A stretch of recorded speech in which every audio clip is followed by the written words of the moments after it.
बिस्मिल्लाहिर्रहमानिर्रहीम। आसमान नाज़रीन, प्रोग्राम न्यूज़ में खुशामदीद। मैं आपका मेज़बान नजम अली ख़ान और साबिक़ वज़ीर आज़म के प्रिंसिपल सेक्रेटरी आज़म ख़ान की तरफ से 164 के तहत दिए हुए बयान में अहम इंकशाफात हुए हैं और वो अहम इंकशाफात जितने भी हैं साइफ़र केस के हवाले से, साइफ़र साजिश के हवाले से, उसमें कुछ भी नई बात नहीं है।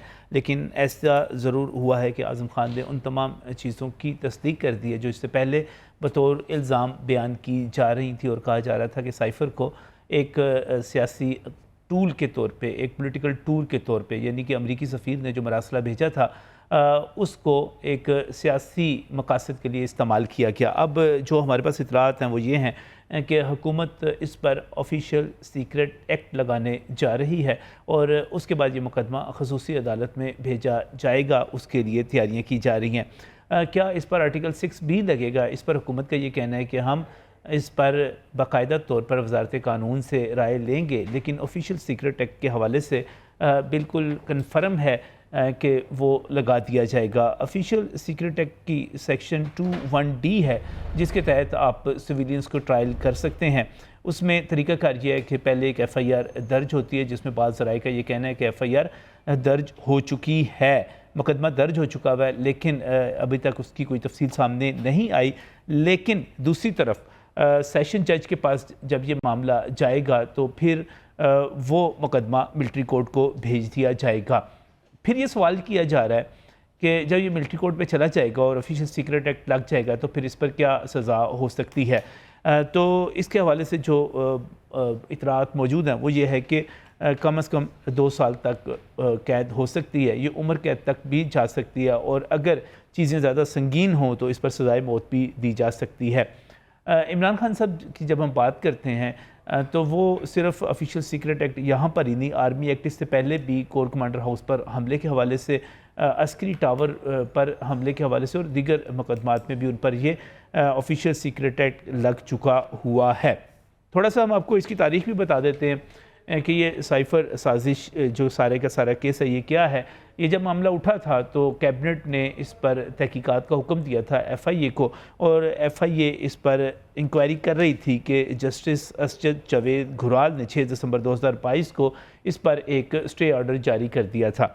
6 दिसंबर 2022 से लेकर तकरीबन अब तक ये स्टे ऑर्डर चला आ रहा था कि उसके बाद इस पर अपील की गई और ये कहा गया कि किसी भी इंक्वायरी के ऊपर स्टे ऑर्डर नहीं दिया जा सकता, हुक्म इम्तनाई नहीं दिया जा सकता और इस किस्म का हुक्म इम्तनाई की जिसमें आप कोई भी कार्रवाई ना कर सकें ये दुरुस्त नहीं है। तो उस पर जो था जस्टिस अली बाकिर नजफी साहब ने इसको रिमूव किया, इसको हुक्म इम्तनाई को ख़त्म किया और इसके साथ ही ये भी कहा जा रहा है कि शाह महमूद कुरैशी जो हैं वो भी इसमें शरीक मुजरिम हैं और FIA ने अब तक जो तहकीकात की थी उसमें प्राइम एक्यूज़ जो थे वो आज़म खान साहब थे जिन्होंने ये साइफ़र इमरान खान साहब को दिया था और 8 मार्च 2022 को दिया था और फिर साबिक़ वज़ीर आज़म को देने के बाद जब इस पर एक कैबिनेट मीटिंग भी हुई, इससे पहले एक बनी गाला में उस पर मीटिंग हुई, फिर एक कैबिनेट की स्पेशल मीटिंग हुई, तो उसके बाद ये गुम हो गया था और ख़ुद साबिक़ वज़ीर आज़म ने एक इंटरव्यू में इसका एतराफ़ किया था कि उनसे ये गुम हो गया है। लिहाजा आपके पास एक ऐसी इंफॉर्मेशन आती है जो खुफिया है, आप उसको सियासी मकासद के लिए जलसों में लहराते हैं, दिखाते हैं, इस्तेमाल करते हैं, आप उस मुल्क का नाम भी खिताब करते हुए, नाना करते हुए भी ले लेते हैं और उसको सियासी मकासद के लिए और कौमी इदारों के ख़िलाफ़ इस्तेमाल करते हैं और उसको ओपन कर देते हैं, फिर आप उसको गुम कर देते हैं। आज हुकूमत ये इंदिया दे रही है कि हम साबिक़ वज़ीर आज़म को गिरफ़्तार करेंगे क्योंकि हमने उनसे साइफ़र बरामद करना है। ये एक मुश्किल है। दूसरी मुश्किल उनके लिए एक और पैदा हो गई है कि डिस्ट्रिक्ट एंड सेशन जज इस्लामाबाद हैं कुदरतुल्लाह साहब, उन्होंने साबिक़ वज़ीर आज़म को गैर शरई निकाह केस में तलब कर लिया है। काबिल समाअत करार दिया गया था, वो अब कल जो है उनकी वहाँ पर भी पेशी है। ये सारे मामलात जो हैं मुश्किलात बढ़ती चली जा रही हैं, केसेस बढ़ते चले जा रहे हैं। इस पर बात करेंगे आज के प्रोग्राम में। मैंने जितनी बातें आपसे की वो यकीनी तौर पर एक सहाफ़ी के तौर पर, एक स्टडी के तौर पर थी, लेकिन इस पर माहिरीन कानून ही बेहतर बता सकते हैं कि साबिक़ वज़ीर आज़म किस हद तक मुश्किल में फंस गए हैं। क्या वो ज़मान पार्क से जेल मुंतकिल होने वाले हैं? क्या उनको अब बाकायदा तौर पर 2 साल से लेकर उम्र कैद तक और उम्र कैद से खुदा न खास्ता सज़ाए मौत तक की बातें की जा रही हैं? जो कि इस पर हो सकती हैं। क्या ये वाकई इतना संगीन मामला है कि इस पर आर्टिकल 6 भी लग सकता है, जिसके लिए हुकूमत ने अब मशवरे शुरू कर दिए हैं? ये सारी बातें हमें माहिरीन कानून ही बता सकते हैं। मैं बहुत ही मशकूर हूँ, यहाँ पर अवैस अहमद भट्टी साहब मौजूद हैं, पाकिस्तान तहरीक इंसाफ लॉयर्स विंग के रहनुमा हैं, और पाकिस्तान तहरीक इंसाफ का मुकदमा और उनका पॉइंट ऑफ व्यू बेहतर तौर पे बयान करते हैं। बहुत बहुत शुक्रिया अवैस साहब हमें यहाँ पर ज्वाइन करने के लिए। इसके साथ मैं बहुत ही मशकूर हूँ advocate supreme court of Pakistan और बहुत ही मारूफ माहिर कानून फराद अली शाह साहब हमारे साथ यहाँ पर मौजूद हैं। आप उस प्रोसिक्यूशन टीम को भी सरबराही कर रहे हैं जो इस वक्त मुकदमात जो मुख्तलिफ 9 मई के मुकदमात थे उनमें हुकूमत की तरफ से मुकदमा लड़ रही है, और इस वक्त जो इतलात हैं कि वो मुकदमा किस मरले पे, वो भी हम इन्हीं से ही पूछेंगे। और इसके साथ मैं मशकूर हूँ शर्जील तारीफ़ हमारे साथ यहाँ पर मौजूद है, मुस्लिम लीग नून के लॉयर्स विंग से आपका तल्लुक़ है। बहुत बहुत शुक्रिया आपका भी यहाँ पर हमें ज्वाइन करने के लिए। वैसा सबसे पहले थोड़ा सा आपकी राय जानना चाहूँगा। सुबह से लेकर अब तक इस पर बहुत सारी चीज़ें सामने आ गई। साइफर केस के हवाले से ऑफिशियल सीक्रेट एक्ट लगाने की बात हो गई, उसकी सज़ाओं की बात होगी, खुसूसी अदालत में भेजने की बात हो गई, फिर इसके साथ साथ गैर शरई निकाह केस अपनी जगह पर सामने आ गया। और ये सारी जो सूरत हाल है, इमरान खान साहब लग रहा है आपको कि जेल मुंतकिल हो जाएंगे कुछ ही दिनों में? बिस्मिल्लाहिर्रहमानिर्रहीम। देखिए, जब से ये फैशिस्ट गवर्नमेंट आई है, ये इनकी तो विशेष उस टाइम से ही है कि खान साहब चेयरमैन PTI जेल के अंदर हों, पाबंद सलासिल हों। लेकिन अल्हम्दुलिल्लाह अल्लाह पाक ने उनकी मदद की और आज तक ऐसा ये गवर्नमेंट नहीं कर सकी जो इनकी ख्वाहिशात थी, जो ये चाहते थे कि खान साहब को चेयरमैन PTI को ये पाबंद सलासिल करें और उनका वोट बैंक कम करें और अपना वोट बैंक के अंदर इजाफा करें। बिल्कुल ऐसा नहीं हो सका। अब इनके पास क्या बचा? साइफर की जब बात करते थे, चेयरमैन साहब जब साइफर की बात करते थे, उस टाइम तो ये लोग कहते थे कि जी साइफर एक कहानी है, साइफर तो उस टाइम तो ये साइफर के खिलाफ बोलते थे, और आज कहते हैं कि उस टाइम तो ये कहते थे साइफर है ही कोई नहीं, साइफर हकीकत ही कोई नहीं। आज ये कहते हैं कि ऑफिशियल सीक्रेट एक्ट की खिलाफ वर्जी होगी, उसी के अंदर इन खान साहब को ट्रायबल करना चाहते हैं। देखें, जो मर्जी कर लें आप, ऑफिशियल सीक्रेट एक्ट के तहत जो आप कह रहे हैं कि उनको सजा होने जा रही है, खान साहब ने एक साइफर जो था वो लहराया जरूर, किसी ने नहीं देखा। नहीं, मैं टेक्निकल, हमें आपकी वाबस्तगी मैं एहतराम करता हूं तो हम लोगों की पॉलिटिकल एफिलिएशंस का। सवाल मेरा टेक्निकल है, क्या आज वज़ीर कानून ने जो बात की और वज़ीर दाखिला ने जो बात की कि ऑफिशियल सीक्रेट एक्ट लगेगा, तो आप नहीं समझते कि इस पर वाकई ऑफिशियल सीक्रेट एक्ट लग सकता है? ये खुफिया दस्तावेज़ थी जो कि अमेरिकी सफ़ीर का मरासला था, वो वहाँ पर पहुँचा और उसको लहराया गया, उसको सियासी तौर पर इस्तेमाल किया गया, फिर वो गुम हो गया। देखिए किसी ने कोई वो साइफर देखा तो नहीं। ऑफिशियल सीक्रेट एक्ट के अंदर बड़ा नहीं बता रहे थे, झूठ तो नहीं बोल रहे। आपने उसको देखिए, झूठ बोलना साबित करना देखिए एक अलग चीज है। वो कह रहे थे ना कि देखें ये है, साइफर किसी की नजर से गुजरा तो नहीं। ये एक बिल्कुल ऑफिशियल सीक्रेट एक्ट के अंदर, ये लॉ के अंदर बड़ा वाजे है कि आप उसको डिस्क्लोज करते हैं बिफोर पब्लिक। अच्छा, आपने कहीं पर डिस्क्लोज वो किया है? जलसे में किया उन्होंने, जलसे के अंदर उन्होंने बताया कि मेरी गवर्नमेंट जो गिराई गई, गवर्नमेंट गिराने की असल रीजंस क्या थी, उन्होंने उसके अंदर बताया कि ये वो लेटर है जिसकी वजह से हुकूमत पाकिस्तान, आप कहते हैं डिस्क्लोज नहीं किया। देखिए ये डिस्क्लोजर नहीं है। अच्छा, डिस्क्लोजर क्या है? उसकी कंटेंट्स, उसके कंटेंट्स जो भी होंगे, बयान किए उन्होंने, जो भी राइटिंग्स हैं, ना मैंने देखी ना आपने देखी, आपने जो उसके इंग्रेडिएंट्स हैं वो पूरे करने हैं। ये नहीं है कि आपने एक साइफर देखा, बिल्कुल देखें ये, यानी कि खान साहब ने जो कागज ऐसे करके कागज ले रहा था, वैसा जो कागज ले रहा था वो साइफर नहीं था, साइफर था। देखिए साइफर, ठीक है, साइफर था। उस टाइम खान साहब ने खुद साइफर किया, तो मैं कौन होता हूं इसको डिनाई करने वाला। लेकिन जो कंटेंट्स की बात है वो उन्होंने मुंह से बयान कर दिया। देखिए बयान करना, उसका ऑफिशियल सीक्रेट एक्ट क्या कहता है कि आपने जो उसकी सीक्रेसी है उसकी आपने वो लीक नहीं करनी। देखिए अगर उन्होंने कहा सीक्रेसी लीक की ना, देखिए इसकी आप प्लीज शर्जील साहब आप बता लें, फिर मैं तो फिर आपके आ जाऊंगा। आप तो बेनिफिशियरी हैं, आप क्या बोलेंगे उसके? आप तो उसके बेनिफिशियरी हैं, आप तो उसके बेनिफिशियरी में आप है क्या? भाई साहब मैं फिर आपको बोलना नहीं दूंगा। नहीं, ये तो आपका वतीरा है। ये अभी ये तो आपका वतीरा है। ये तो सिंपल सी बात है कि कोई बात करें, लॉजिकली बात करें, फायदा किसको होता है? फायदा किसको होता है? फायदा उस बंदे को होता है साइबर का। पूरा मुल्क इमरान खान को साइबर का फायदा हुआ कर दिया आप लोगों ने। इमरान खान को फायदा नहीं हुआ। अगर फायदा उस साइबर को हुआ तो शरीफ फैमिली को हुआ है, जिसने अपने नहीं सर, एक मिनट सर, फायदा अगर हमारी गवर्नमेंट गई, पीटीआई की गवर्नमेंट गई और पाकिस्तान को तबाह बर्बाद कर दिया आप लोगों ने। ये रूलिंग वाले बेनिफिशियरी हुए, इन्होंने अपनी पूरी फैमिली के केसेस अपने वहां से खत्म करवा लिए। कहां से करवा दिए? 178 से 265 पे गया। कौन बेनिफिट? ओ भाई कल मैं खुद पेश होकर आया हूं, ये लोग आपके केस में मैं खुद पेश होकर आया हूं। आपको पता है इन बातों का? अभी तक से वो लाडला भाई फिर है। उस वक्त हमारे उस वक्त आप कह रहे बातें कर रहे हैं। शर्जील एक मिनट ठहरिएगा। देखें, फायदा तो खान साहब ने उठाने की कोशिश की, साबिक वज़ीर आज़म ने कहा, और उसकी बुनियाद के ऊपर लोगों को अमेरिका के खिलाफ भड़काया गया।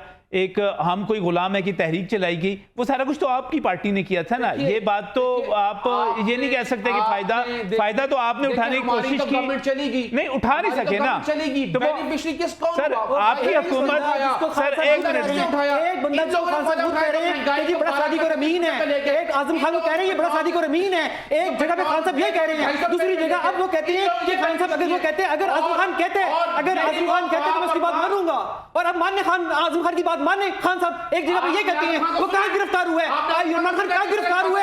नवाज शरीफ साहब गिरफ्तार थे, हमजा शहबाज गिरफ्तार थे, शहबाज शरीफ साहब गिरफ्तार थे, फवाद गिरफ्तार था, आहत चीमा गिरफ्तार था। वो कब थे? आहत चीमा का होता है गिरफ्तार हुआ था, आहत चीमा गिरफ्तार था, वो गिरफ्तार था, गिरफ्तार था। भाई मेरे राना सनाउल्लाह की स्टेटमेंट सुनो।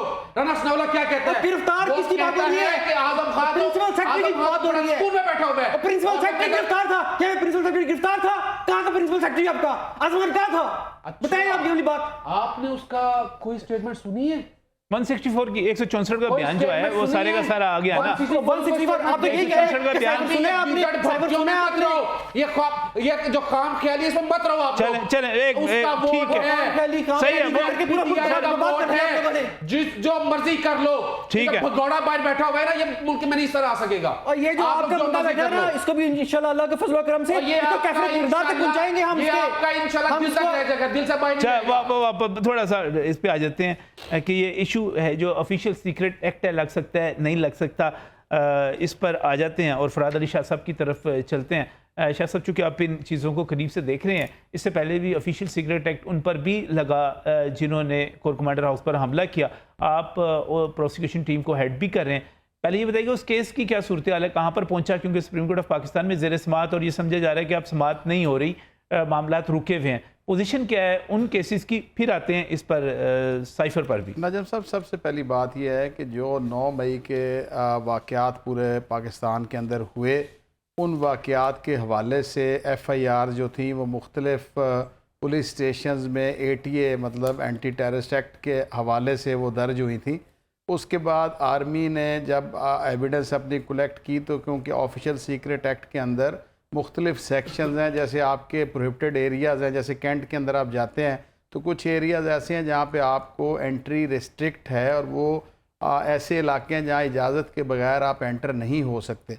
तो इसी तरह प्रोहिबिशन के हवाले से मुख्तलिफ ऑफेंसेस उसके अंदर दिए गए हैं।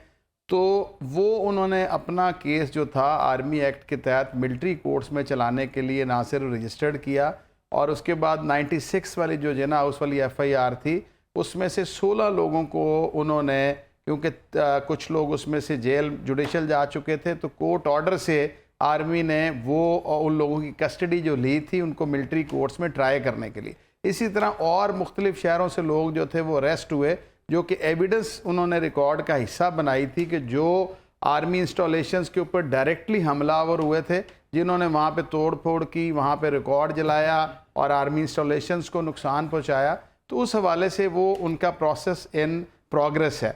अब आपकी दूसरी बात जो अभी आपने बात की कि जी एपेक्स अगर सुप्रीम कोर्ट में, हाँ बिल्कुल ये सब्जेक्ट वहाँ पे पेंडिंग ज़रूर है, लेकिन जो इंटरम रिलीफ था कि उस प्रोसीडिंग को जो मिलिट्री कोर्ट्स में चल रही है उसको स्टे कर दिया जाए, तो वो स्टे नहीं हुआ और वो पेंडेंसी है, लेकिन आर्मी एक्ट के तहत जो प्रोसेस है वो चल रहा है, उसको कभी भी स्टे नहीं किया गया। अब जो हमारे पास केसेस हैं जो 780 के हवाले से चल रहे हैं, उसमें बहुत से लोग जो हैं वो उनकी शनाख्त परेड हो चुकी है, वो जेल जा चुके हैं, कुछ लोगों की बेल हो चुकी है, बाकी बेल्स हाई कोर्ट में पेंडिंग है। और उनकी जो इन्वेस्टिगेशन है, जब एक आदमी को आप जुडिशल कर देते हैं तो आप ड्यूटी बाउंड हैं कि आपने उसका चालान जो है पुलिस रिपोर्ट वो सबमिट करनी है। तो बहुत सी पुलिस रिपोर्ट्स जो केसेस के अंदर वो नियर टू सबमिशन जो है वो आ चुकी हैं। अब मैं आता हूँ आपके इस आज के सब्जेक्ट की तरफ। मेरे दोनों भाई जो हैं मेरे लिए बड़े काबिल इज़्ज़त हैं, मेरे लिए मेरे भाई हैं दोनों। लेकिन इशू इज़ दैट कि सबसे बड़ी और इम्पॉर्टेंट बात यह है कि ऑफिशियल सीक्रेट एक्ट के ऊपर सबसे जो अहम बात है हमें उसको देखना पड़ेगा, उसकी वर्डिंग देखनी पड़ेगी। देखें, प्राइम मिनिस्टर के पास अगर कोई इन्फॉर्मेशन आती है तो इस चीज़ को ही डिस्क्लोज़ कर देना कि ये एक साइफ़र आ चुका है और ये अमेरिका से आया, इससे बड़ा डिस्क्लोजर कोई नहीं हो सकता।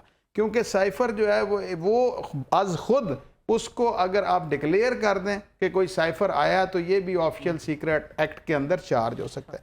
अब सेकंड थिंग इज़ कि प्रिंसिपल सेक्रेटरी की तरफ से 164 का स्टेटमेंट आना, वो एक मैं समझता हूँ कि एक इम्पॉर्टेंट एस्पेक्ट है, क्योंकि हमारे पास ऐसा केस ला इंटरप्रिटेशन एपेक्स अगर सुप्रीम कोर्ट की मौजूद है जिसके अंदर इसको एक सर्कमस्टांशियल पीस ऑफ एविडेंस समझा जाता है कि अगर एक judicial confession before the learned magistrate अगर एक एक्यूज कर दे तो उसके तनाजर के अंदर को एक्यूज को भी चार्ज किया जा सकता है और इसको एक सर्कमस्टांशियल पीस ऑफ एविडेंस समझा जा सकता है, coupled with the corroborative piece of evidence कि जो पॉलिटिकली चाहे इस्तेमाल किया, लेकिन अगर आपने as a prime minister misuse किया अपने ऑफिस को और वो सर्टन आपने इंफॉर्मेशन को पब्लिकली एक तो आपने उसको बयान कर दिया और फिर उसको आपने अपने पॉलिटिकल गोल्स के लिए अगर मिसयूज़ किया है तो ये एक चार्ज हो सकता है। बाकी मेरे भाई भट्टी साहब ने जो बात की ये इनकी बहुत वैलिड डिफेंस लाइन हो सकती है, लेकिन डिफेंस लाइन तब होती है जब आप चार्ज होते हैं। तो चार्ज होना इस वक्त जो है, जो मैंने आज देखा हमारे जो इंटीरियर मिनिस्टर का या लॉ मिनिस्टर का स्टेटमेंट, तो वो मैं समझता हूँ कि बड़ी अलार्मिंग सिचुएशन है कि अगर ये चार्ज होते हैं तो फिर इनको इसमें साहब इसको कानूनी पोजीशन ये है कि जो प्राइम एक्यूज थे वो आजम खान साहब थे FIA की तहकीकात में।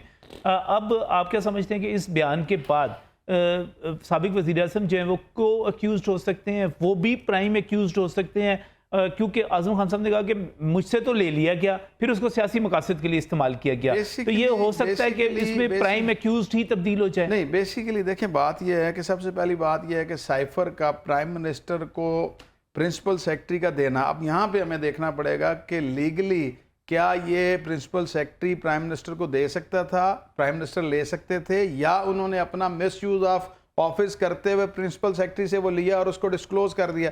ये सारी की सारी चीज़ें मैटर ऑफ एविडेंस हैं, इसको ट्रायल के अंदर देखना पड़ेगा। इसमें हमें देखना पड़ेगा प्रिंसिपल सेक्रेटरी की क्या पोजीशन है, उसकी क्या ड्यूटीज़ थी और क्या misuse of office of prime कोई भी प्राइम मिनिस्टर जो chief executive of the country होता है, नहीं वो होता है, लेकिन इश्यूज दैट ले लेना मेरा ख्याल है शायद इतना बड़ा इशू ना हो, लेकिन उसके बाद क्या गुम हो जाना भी मैं गुजारिश यही कर रहा हूँ। देखें, अब एक चीज़ आ गई, सब्जेक्ट हो गया, एक केस आ गया, उसके ऊपर FIA इंक्वायरी कर रही है, उसमें 164 का स्टेटमेंट आ गया है। उस स्टेटमेंट को अब सबसे पहला सवाल यह है कि क्या वो स्टेटमेंट किसी दूसरे को एक्यूज के अगेंस्ट यूज हो सकता है? तो आंसर इज यस। 2013 CMR 385 है, गुलाम चिश्ती केस है, उसके अंदर it can be used as a circumstantial piece of evidence other accused किया।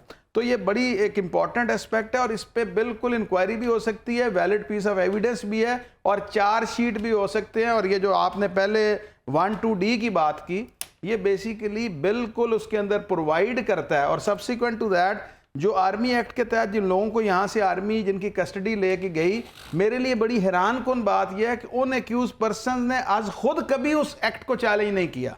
मतलब वो जो ऑर्डर ATC कोड लाहौर का था उसको उन्होंने चैलेंज नहीं किया। ये तो प्रो बोनो सीक्वेंस के अंदर एतजाज हसन साहब या खोसा साहब इसको लेके गए हैं बिफोर द एपेक्स अगर सुप्रीम कोर्ट, वरना इंडिविजुअल उन लोगों ने या PTI की जो आप समझ लें कि जो लीगल टीम थी जिसमें बहुत मैं इस बात। अच्छा, इसको आपकी राय है कि ऑफिशियल सीक्रेट एक्ट जो है इस पर लागू हो सकता है, इसकी सजाएं क्या हैं? इसकी सजाएं ये देखें, मुख्तलिफ चीज़ें। अब ये तो नहीं हो सकता कि एक आदमी प्रोटेक्टेड एरिया छावनी में घुस गया तो उसको सजाए मौत दे दें।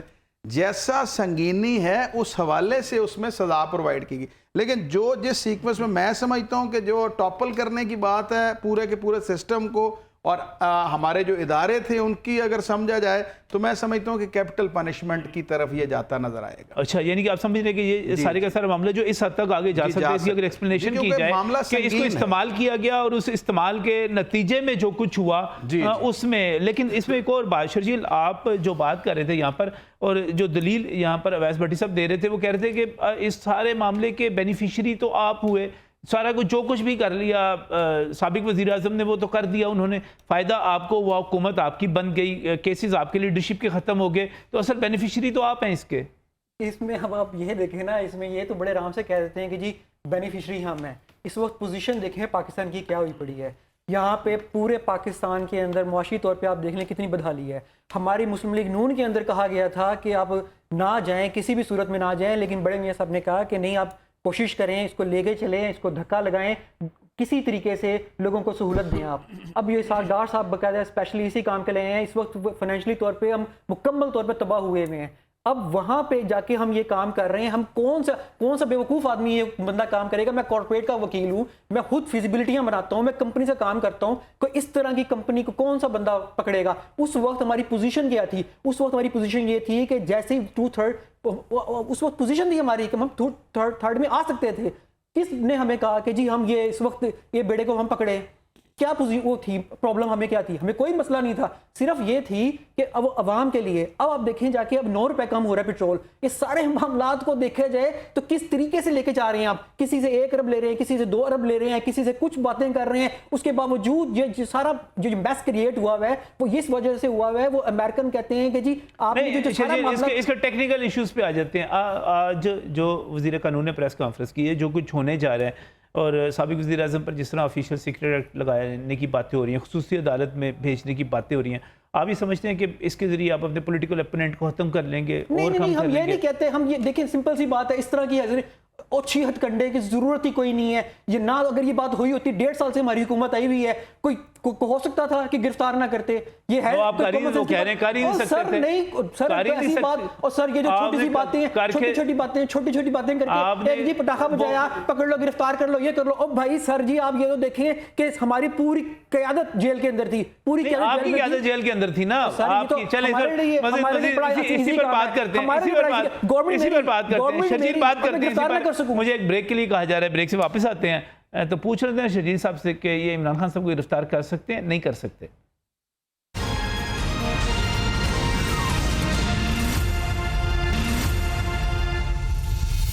वेलकम बैक फ्रॉम द नाज़रीन, हुकूमत जो तैयारी कर रही है कि ऑफिशियल सीक्रेट एक्ट एक मरतबा फिर जो है साबिक वज़ीर आज़म पर लगा दिया जाए। और ख़ासतौर पर आज़म खान साहब जो कि साबिक प्रिंसिपल सेक्रेटरी थे साबिक वज़ीर आज़म के, उन्होंने 164 के तहत जो बयान दिया और मजिस्ट्रेट के सामने दिए हुए बयान की एक कानूनी हैसियत होती है और उस बयान को बतौर सबूत और बतौर शवाहिद के इस्तेमाल किया जा सकता है। लिहाजा अब ये समझा जा रहा है और हुकूमत की तरफ से आज बड़ी खुशी का दिन है, वो बड़े खुश हैं कि वो जिस मामले को, साइफ़र मामले को, ये कह रहे थे कि हम इस पर आगे बढ़ेंगे और जिस पर एक तवील अरसे से स्टे भी था दिसंबर 2022 से, वो स्टे भी ख़त्म हो गया और हुक्म इम्तनाई ख़त्म होने के बाद अगले ही रोज़ जो था एक बड़ा धमाका कर दिया गया और साबिक प्रिंसिपल सेक्रेटरी आज़म खान साहब जो कि तवील अरसे से रिपोर्ट थे, सामने भी नहीं थे, वो भी सामने आए और उन्होंने जो बयान दिया उसके नतीजे में ये चीज़ वाज़ेह होती चली जा रही है कि साबिक वज़ीर आज़म किसी वक्त भी गिरफ़्तार किए जा सकते हैं। अब मामला ये है कि इससे पहले भी एक मरतबा गिरफ़्तार किया गया था और उस गिरफ़्तारी के नतीजे में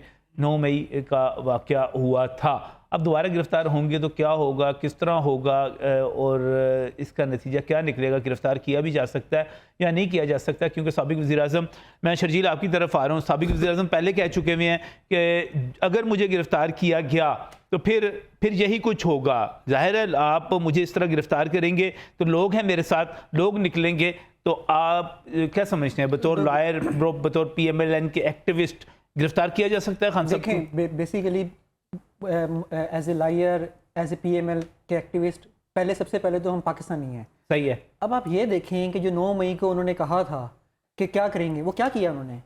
क्या किया उन्होंने पाकिस्तान को तबाह बर्बाद किया है। उन्होंने क्या किया है? उन्होंने जो इंडियन आर्मी नहीं कर सकी उन्होंने वो किया है। जो कोई और नहीं हमारे साथ बदतरीन दुश्मन नहीं कर सकता था उन्होंने वो किया। अब क्या करेंगे वो? ये लोगों को एक्सपोज हो चुके हैं। ये बाकायदा तौर पे एक मुनज़्ज़म जो इनका ग्रो है, ये इनका जो एक वो चले वो एक्सपोज हो गए, अब कुछ ठीक भी है, नहीं वो होगा, हो सर, गया कुछ भी सारा नहीं कुछ, होगा, वो तो ये सारे खुद तारीख का हिस्सा ये बन खुद गया। लोग लेके जाएंगे, ये खुद लोग इसे सुप्रीम कोर्ट में हमला किया था, ये भी अच्छा। ये भी हमारे पे लगा दे। ये सुप्रीम कोर्ट पे हमला, अब हम सुप्रीम ये कोर्ट कोई इदारा नहीं है ना, नहीं इदारा सुप्रीम नहीं कोर्ट है, कोई इदारा सर नहीं है, कहाँ पे हमला सुप्रीम किया, कोर्ट कोई वैल्यू नहीं है आप लोगों की नजर में, सुप्रीम कोर्ट की वैल्यू है ही कोई नहीं। आप लोगों को ये भी पता नहीं है कि सुप्रीम कोर्ट ने 90 दिन का कहा था, उसकी वैल्यू हो तो अच्छा, आप ये कहना। बात नहीं इन्होंने करनी। आपको सिर्फ इन्होंने ये बात नहीं देखिए, करनी। आपका इदारा इन्होंने ये बात नहीं करनी। आपका कोई इदारा है, हमारा भी इदारा है, वो जिसकी आप बात करो हमारा भी इदारा है। इन्होंने ये नहीं कहा बात करनी, अब इन्होंने बात नहीं करनी है वाली, ये इन्होंने पहले वैसे एक बात मुझे बताइएगा, सुप्रीम कोर्ट ऑफ पाकिस्तान की पीटीआई जो है बहुत इज्जत करती है, बहुत एहतराम करती है, ये बात दुरुस्त है ना? बिल्कुल दुरुस्त, हम सारे दुरुस्त है, जितने दुरुस्त भी है। आज देखिए कोर्ट से हम बिल्कुल करते हैं एहतराम, बहुत एहतराम करती है, और इस वक्त आप जो है एहतराम की पीक पे पहुंचे हुए हैं, और अच्छी बात है, अदालतों का एहतराम होना चाहिए। और ये महीना कौन सा चल रहा है इस वक्त?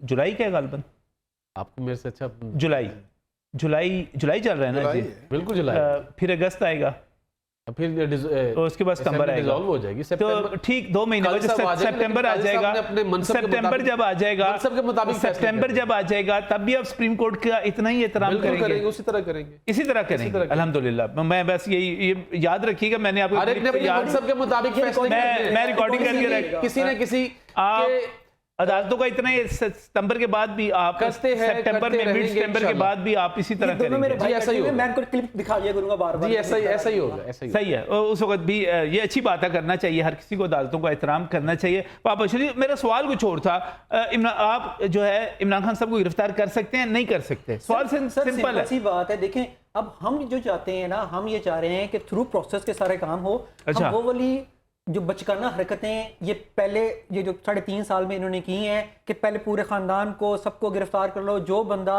आईना दिखाए उसको गिरफ्तार करो, हमने वो नहीं करना। अच्छा। बाकायदा तौर पे अब जो आज पक्का काम करेंगे। नहीं, देखिए हम नहीं कर रहे, कानून अपना रास्ता बना रहे हैं। इन्होंने कहा है कि हम मानते हैं तो माने, फिर वो कानून को तो माने ना, कम से कम जिस चीज को ये कहते हैं हम मानते हैं उसके थ्रू चलें। वो रास्ता बता रहा है कानून, जो कानून रास्ता बता रहा है हम अकॉर्डिंगली उस पर अमल करेंगे। Simple is this. अगर वो गिरफ्तार होते हैं तो गिरफ्तार उनको अब मानना चाहिए। अगर उन पर आर्टिकल 6 लगता है तो ये मानने फिर ये कि आर्टिकल 6 होना चाहिए। मैं कुछ नहीं कह रहा, ना मुस्लिम लीग नून कुछ कह रही है, जो कानून कह रहा है उस पर अमल दरामद करें। नहीं, जो कुछ पहले, इससे पहले मियां नवाज शरीफ पे जो दफात लगती रही, शहबाज शरीफ पे जो लगती रही, वो भी तो कानून के मुताबिक ही लगती रही ना। सर हम पेश होते रहे हैं, अभी भी हम जा रहे हैं। मैं कल पेश हूँ नैब की कोर्ट में, हमजा साहब की कोर्ट, अभी भी हमारी गवर्नमेंट है, हमारे अभी भी केस चल रहे हैं। खत्म भी हो रहे हैं सर, चल रहे हैं केस, खत्म कहाँ हो रहे हैं? खत्म भी हो रहे हैं धड़ाधड़। सर चले, उनके भी तो खत्म हो रहे हैं ना। 150 FIR हुई, कितनी बेलें फटाफट हो रही हैं उनकी। तो सर ये हमारे सर बैठे हुए ये करवाते रहते हैं बेलें उनकी। तो सर ऐसी बात ये नहीं करवाते सर, जो सर हमारे सीनियर है सर, ये पहले करवाते होते थे, ये अब नहीं करवाते।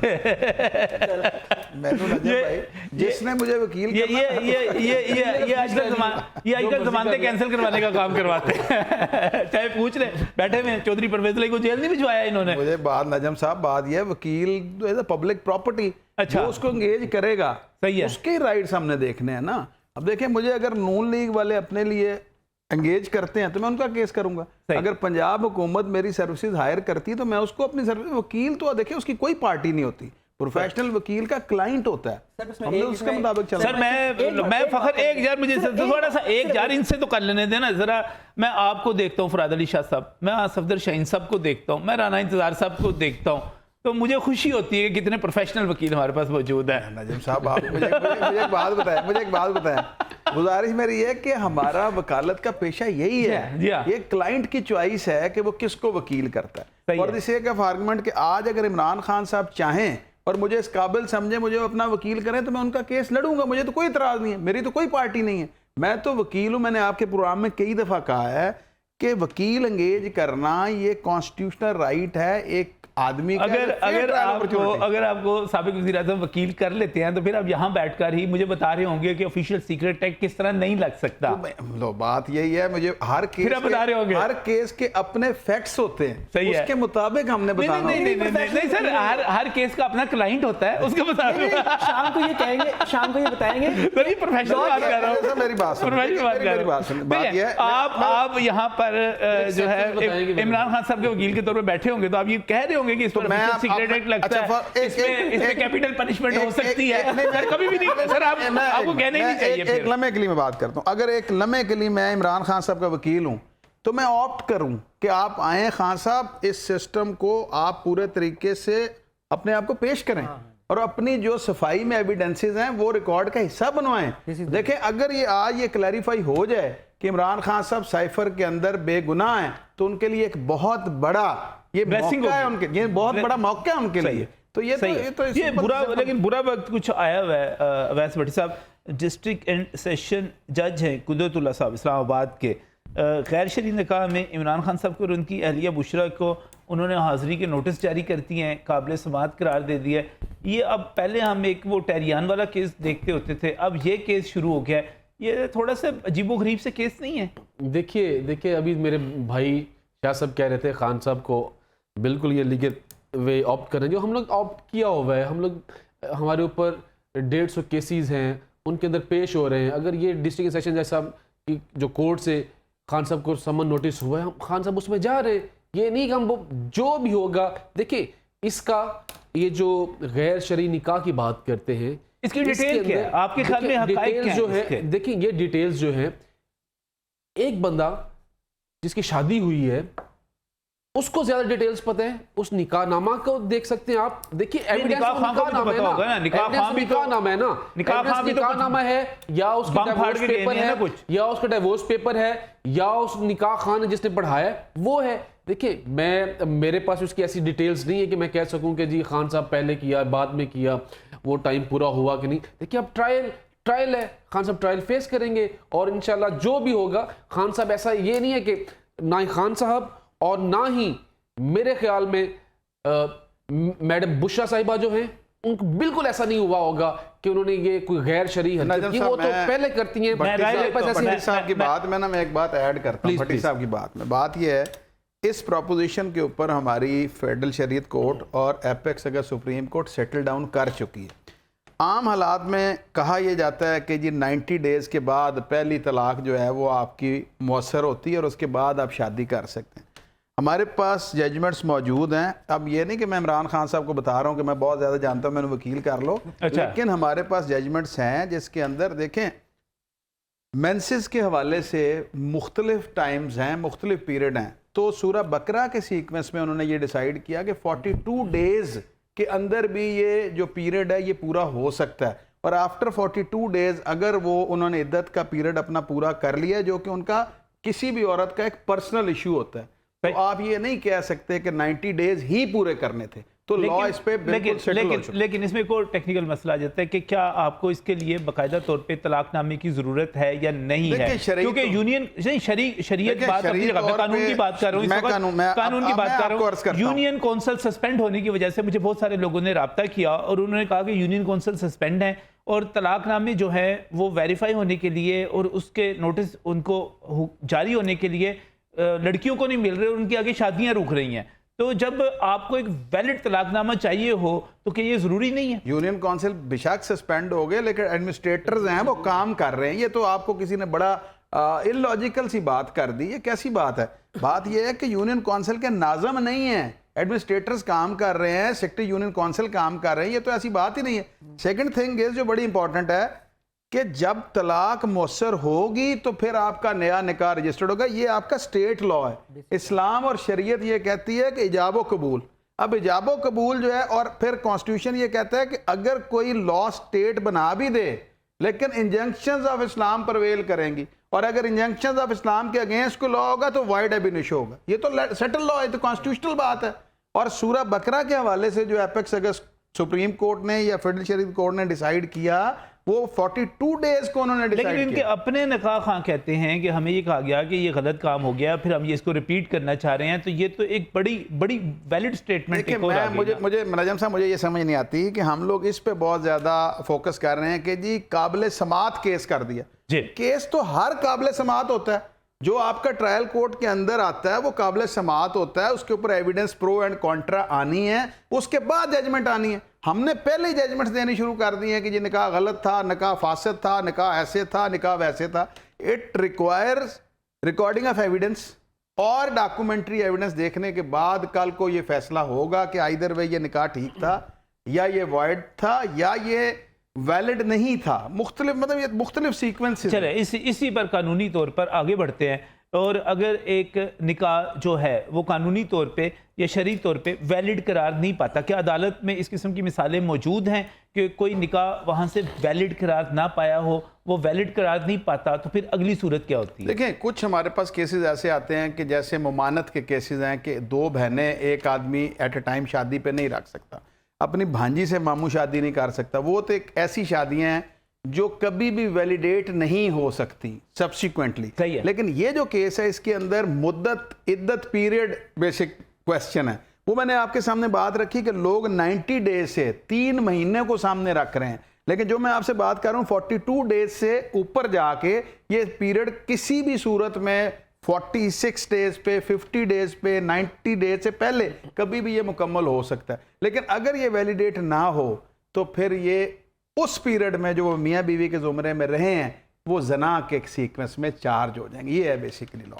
पर ये सिंपल इतना नहीं होगा कि निकाह फस्ख हो जाए और ये कह दिया जाए। लेकिन आप क्लेम कर रहे हैं as a married wife and husband, तो आपका वो रिलेशन जो है उस पीरियड के अंदर वो लीगलाइज बात कर रहे हैं कि हाँ जी, वो मतलब कि legalize अगर ये काबिल समाप्त तो चले हो गया या जो भी उसकी कानूनी पोजीशन थी वो हो गई। अब अगला सवाल ये पैदा हो गया कि अगर ये निकाह जो है ये गैर शरई करार पाता है या गैर कानूनी करार पाता है तो उसके बाद अगला जो इसके कॉन्सिक्वेंसेस होंगे वो इस सूरत में होंगे कि ये जो पीरियड होगा ये भी गैर शरई गैर शरई हो जाएगा। लेकिन इसमें आप देखें ना, इसमें बड़ी इंपॉर्टेंट बात ये है, क्या हमारे पास ऐसी मिसालें मौजूद हैं पहले देखिए इस किस्म के केसेस नॉर्मली नहीं होते। लोग फतवा लेके उसको वैलिडेट करने की कोशिश करते हैं आम हालात के अंदर। इस तरह से केसेस एजिटेट बहुत कम हुए, इवन अदरवाइज के हमारे एग्जाम्पल देने के लिए भी हमारे पास नहीं है।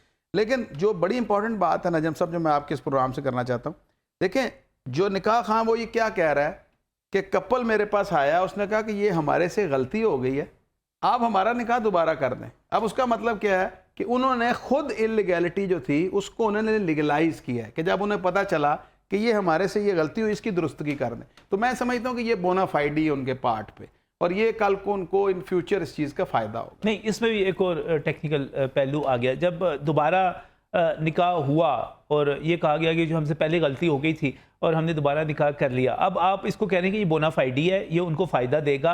और लेकिन दूसरी तरफ इसकी एक तशरीह ये की जा सकती है कि जब गलती को तस्लीम कर लिया गया तो जुर्म तस्लीम कर लिया गया और पिछला पीरियड जो था उसको तो शामिल कर लिया गया उसके अंदर कि वो गलती थी, वो गुनाह था और वो जना था, वो तस्लीम कर लिया गया। अब इसको बोनाफाइडी समझा जाए या ना समझा जाए? देखिए ये बोनाफाइडी मेरे तो पॉइंट ऑफ व्यू से बोनाफाइडी है, क्योंकि हमारे पास अगर हम पीपीसी की बात करें तो वहाँ पे रेप के हवाले से फोर्निकेशन जो है वो भी एक ऑफेंस है, जना बिल रज़ा, कि अगर एक कपल आपस में वो विद कंसेंट भी है तो वो चार्ज हो जाएंगे फोर्निकेशन के अंदर, दोनों औरत और मर्द, क्योंकि उनका वो पीरियड वैलिड मैरिड लाइफ का या वो बॉन्ड जो है वो कभी भी मैरिज नहीं है। क्यों? क्योंकि उस वक्त मैरिज हो ही नहीं सकती कि जब आपकी पीछे इद्दत की पीरियड जो है वो कंप्लीट ना हो, क्योंकि ये शरई मसला भी है।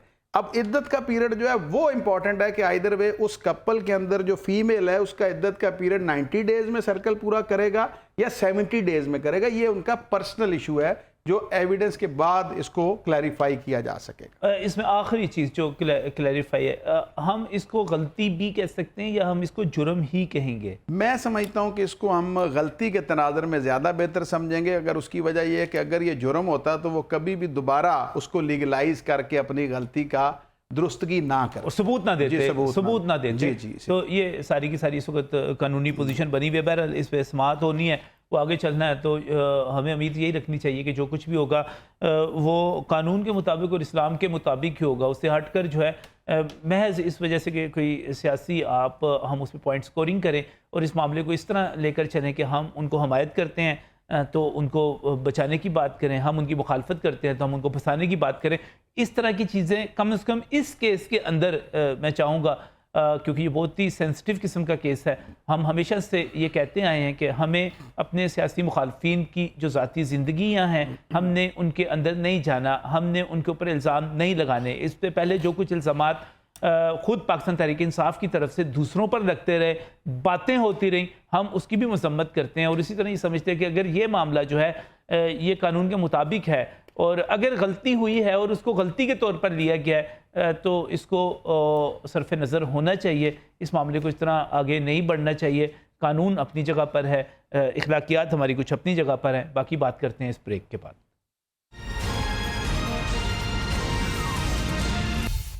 Welcome back from the break. नाज़रीन, जो जंग है वो कानूनी होती चली जा रही है, सियासी से ज़्यादा, और सारी की सारी अदालतों में लड़ी जा रही है। इस कानूनी जंग जिसमें इस वक्त जो है साबिक वज़ीर-ए-आज़म टारगेट हैं और मुश्किलात का शिकार हैं, एंड के इसका क्या नज़र आ रहा है? क्योंकि मुकदमात जो हैं बढ़ते चले जा रहे हैं। आर्मी एक्ट के तहत इससे पहले भी जो मुकदमात दर्ज हुए थे वो अपनी जगह पर हैं, और अब ऑफिशियल सीक्रेट एक्ट एक मरतबा फिर जो है साबिक वज़ीर-ए-आज़म पर लगने की राह हमवार हो रही है। खुसूसी अदालत में मामला जा रहे हैं, मुकदमात की भरमार है। अभी तक वो पकड़े नहीं जा सके, गिरफ्तार नहीं हो सके, हुए भी थे तो उसके बाद उनको सुप्रीम कोर्ट ने रिहा कर दिया था जो मामलात हुए थे।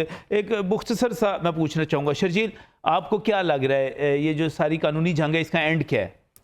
इंशाल्लाह ताला जो है ना कानून अपना रास्ता बनाएगा और मंतकी अंजाम तक ये पहुँचेंगे, और इसमें किसी किस्म की सियासी मुदाखलत बिल्कुल नहीं होगी। जो आपके सामने हो रहा है 1.5 साल से, किसी किस्म का नून लीग की तरफ से या किसी भी पॉलिटिकल पार्टी की तरफ से किसी किस्म की कोई नहीं, मुदाखलत देखो नहीं है। कौन, क्या नून लीग नहीं कर रही तो हुकूमत किसकी नून है ये? लीग की हुकूमत है सर, लेकिन मैं ये कह रहा हूँ कि उसमें मुदाखलत कोई नहीं है, किसी अच्छा। किस्म की ओवर एक्टिंग नहीं है। इसका एंड क्या है? कोई नहीं ओवर एक्ट, इसकी एंडिंग ये है कि साबिक वज़ीर चेयरमैन पीटीआई जो है नाअहल हो जाएंगे। सर ये अदालत करेगी, ये अदालत अच्छा। के पास केस है। इंशाल्लाह ताला मुंतकी इंजाम जो भी मंतकी इंजाम जो भी होगा। फराद अली शाह साहब, ये मंतकी इंजाम क्या हो सकता है इन तमाम मुकदमात का? देखिए, मैं तो समझता हूँ कि जुडिशरी एक इंडिपेंडेंट इदारा है, और हमारा एतमाद और यकीन यही है कि इंसाफ ना सिर्फ होगा बल्कि होता हुआ दिखाई देगा। नहीं, ये तो आपकी बात ठीक है, इंसाफ ना सिर्फ होगा बल्कि होता हुआ दिखाई भी देगा। लेकिन इस वक्त साबिक वज़ीर-ए-आज़म जिस तरह मुश्किलात का शिकार होते चले जा रहे हैं, आपको बतौर वकील क्या लगता है ये मुश्किलात आगे कम हो रही हैं, बढ़ रही हैं? जो एविडेंसेस जिस तरीके से अब आज जैसे सितारा शनास कहते हैं ना, सितारा शनासों को आगे नजर हो रहा होता है ना, ऐसे वकीलों को भी तो केस नजर आ रहा होता है। स्टूडेंट ऑफ लॉ जो एविडेंस जैसी अब अनफोल्ड आज हुई है, मुझे खान साहब हॉट वाटर्स में लग रहे हैं कि आने वाला वक्त उनके लिए कोई अच्छा नहीं है, और सज़ा का ज़्यादा तनासब नज़र आ रहा है।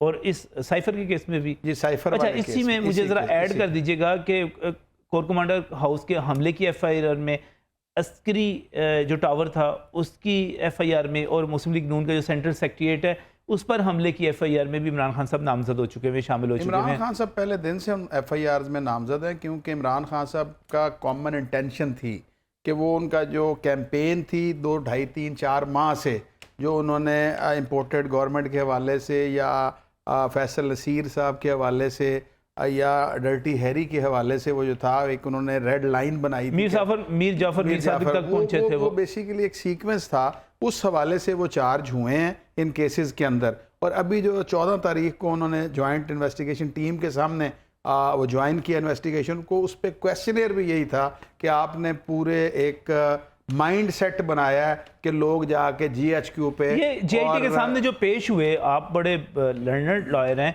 क्या इन्फॉर्मेशन, कोई धमकियां दी उन्होंने वहाँ पर? वहाँ पे उन्होंने ये कहा, जो JIT के हेड है उसकी वीडियो में प्रोसिक्यूटर मेरे पास आई, उन्होंने उसमें ये कहा DIG इन्वेस्टिगेशन को कि तुम नहीं आओगे कल को, क्योंकि कल को जब हुकूमत अब बन रही है PTI की तो तुम नजर भी नहीं आओगे। उसकी उन्होंने रपट भी काटी है, that is a part of record. रपट काट दी गई है। सही बिल्कुल। आखिर में अवैध साहब, आपको क्या लग रहा है, कोई डिफेंस है, बचत है? हॉट वाटर्स में जा रहे हैं, बचत हो जाएगी नहीं? देखिए, हम लोग तो इंडिपेंडेंस ऑफ जुडिशरी पे बिलीव करते हैं, सुपरमेसी ऑफ कॉन्स्टिट्यूशन पे बिलीव करते हैं। देखिए, अगर खान साहब के ऊपर FIRs हैं तो खान साहब पिछले 3 महीने से उनको फेस कर रहे हैं। अगर कोई अभी केस आता है तो खान साहब फेस करेंगे। कोई ऐसी बात नहीं कि हम लोग ये जो अभी ट्रायल्स हैं इनसे भागने वाले नहीं है, और ना ही अभी तक भागे हैं, और इंशाल्लाह और खान साहब इसमें सुरखरू होंगे। कोई बहुत शुक्रिया अवैस भट्टी साहब, फराज शाह साहब आपका शुक्रिया, शर्जील तारिक साहब आप तशरीफ़ लाए यहाँ पर, आपका भी शुक्रिया। और नाज़रीन, हम आखिर में सिर्फ एक ही बात कह सकते हैं कि अशरे गुजर गए सहाफ़त करते हुए ये सारी चीज़ें हमारे सामने होती रहती हैं। कभी के दिन बड़े होते हैं, कभी की रातें बड़ी होती हैं, कभी कोई हीरो होता है, कभी कोई विलन होता है, लेकिन हमारी एक ही दरख्वास्त है, हमेशा से रही है कि जो कुछ हो आइन के मुताबिक हो, कानून के मुताबिक हो, इंसाफ के मुताबिक हो। अल्लाह हाफ़िज़।